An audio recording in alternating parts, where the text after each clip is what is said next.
It happens in an instant.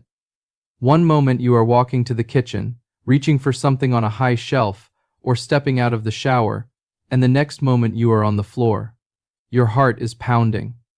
You are not even sure how you got there. And if you live alone, that first moment can be frightening. The house is quiet, no one is coming, and every instinct in your body is shouting the same thing at you. Get up right now. But here is the truth that could protect you, and it is the most important thing I will say in this entire video. The very first thing to do after a fall, when you are alone, is nothing. Do not move. Do not try to stand. Stay exactly where you are, and breathe. I know that feels wrong. Lying on the floor feels helpless, and helpless is the last thing any of us wants to feel. But there is a powerful reason behind it. When you fall, you may have hurt something without realizing it yet. The rush of adrenaline can hide pain for a minute or two. If you have cracked a bone, strained your back, or knocked your head, jumping straight up can turn a small injury into a serious one. So the first thing you give yourself is not effort, it is a pause. So here is what to do in those first moments. Stay still and take slow, deep breaths. Breathe in through your nose and let it out slowly through your mouth. Do this a few times. You are doing two things at once here. You are calming the panic, and you are giving your body a chance to settle so you can think clearly. There is no prize for getting up fast. The people who get hurt worst after a fall are very often the ones who tried to spring back up before they knew what was wrong. Once your breathing has slowed, it is time for the second step. Gently check yourself for injury without rolling over or standing yet. Start small. Wiggle your fingers. Move your hands and your wrists. Slowly move your arms. Then move down to your feet, your ankles, and your legs. As you move each part, you are asking yourself one simple question. Does this hurt, and does it move the way it should? Feel for any sharp pain, any spot that is already swelling, any place that feels wrong or will not move. Reach up and gently touch your head to check for a bump or any bleeding. This little check is how you make the most important decision of all, and that decision is this. Can I safely get myself up, or do I need to stay down and call for help? Be honest with yourself here, because honesty keeps you safe. If you feel sharp pain anywhere, if you hit your head, if you feel dizzy or sick, if a leg or arm will not hold weight, or if something just feels seriously wrong, then do not try to get up. Trying to stand on an injury can make everything worse. Staying still and calling for help is not giving up. It is the smart, strong choice. So let us talk about how you call for help when you cannot get up. If you are wearing a medical alert button, press it now. That is exactly what it is for, and there is no shame in using it. If your phone is in your pocket or within reach, use it to call for emergency services or to call a family member, a neighbor, or a friend. When they answer, tell them clearly where you are and what is wrong, so help can reach you fast. But what if your phone is across the room or up on a counter where you cannot reach it? This is where a calm head matters most. Look around you slowly. Is there anything close enough to grab that could help you make noise? You can bang on the floor, knock on a wall, or hit a piece of furniture to get a neighbor's attention. If your voice is strong, call out for help in a loud, steady voice, and keep doing it in bursts so you do not wear yourself out. The goal is simple. Make yourself heard.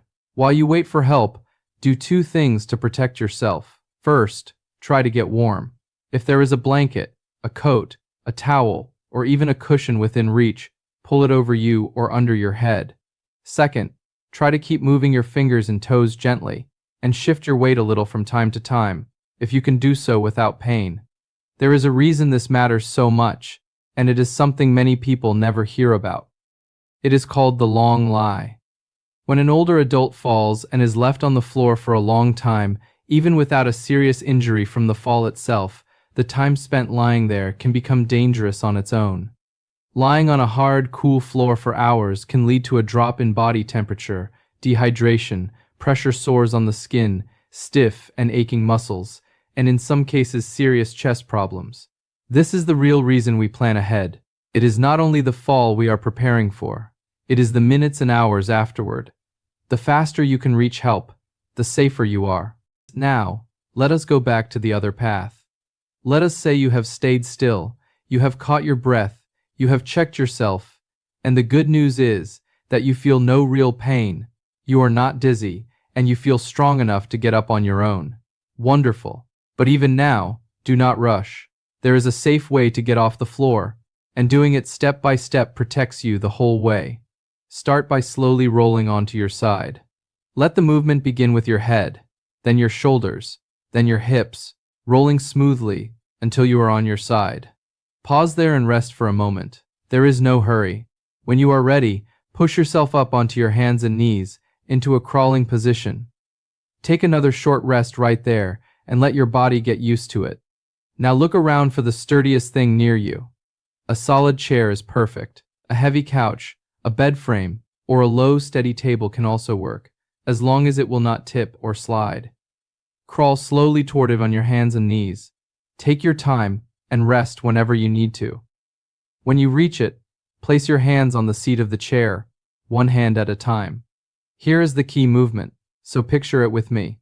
Still kneeling, bring your stronger leg forward and plant that foot flat on the floor so that knee is bent at about a right angle, like a runner getting ready. Your other leg stays kneeling behind you.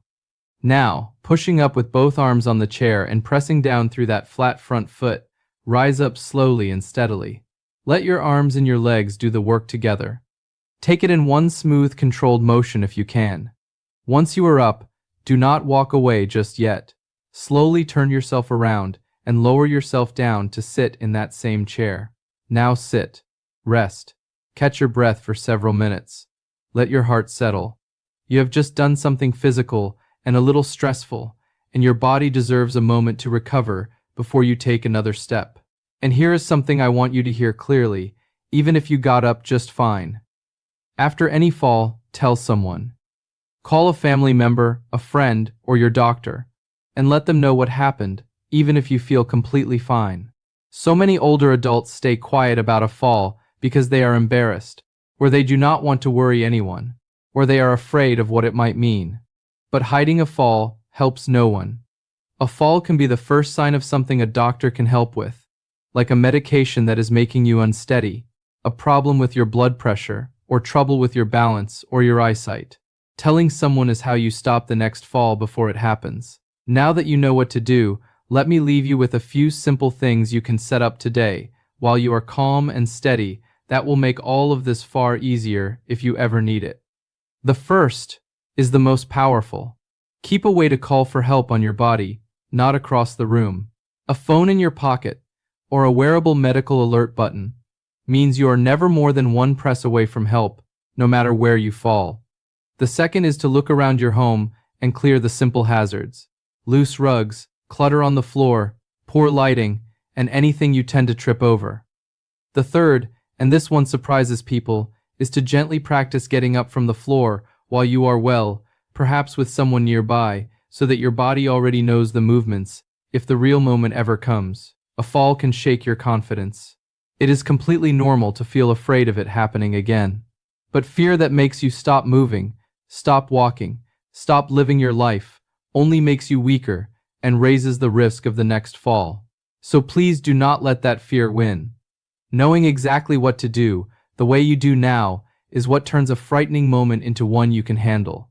You stay still. You breathe. You check yourself. You decide. And then, calmly and safely, you either get up or you call for help. That calm, that control, is yours to keep. So remember the one thing above all else. After a fall, when you are alone, the first thing to do is not to leap up. It is to stay down, breathe, and think. That single pause may be the most important decision you ever make for your own safety. This video is for general information and education, and it is not medical advice. Everyone's health and mobility are different. Please talk with your own doctor or physical therapist about the safest plan for you, and in any emergency, or if you are seriously hurt or cannot get up, call your local emergency number right away. Take care of yourself and stay safe.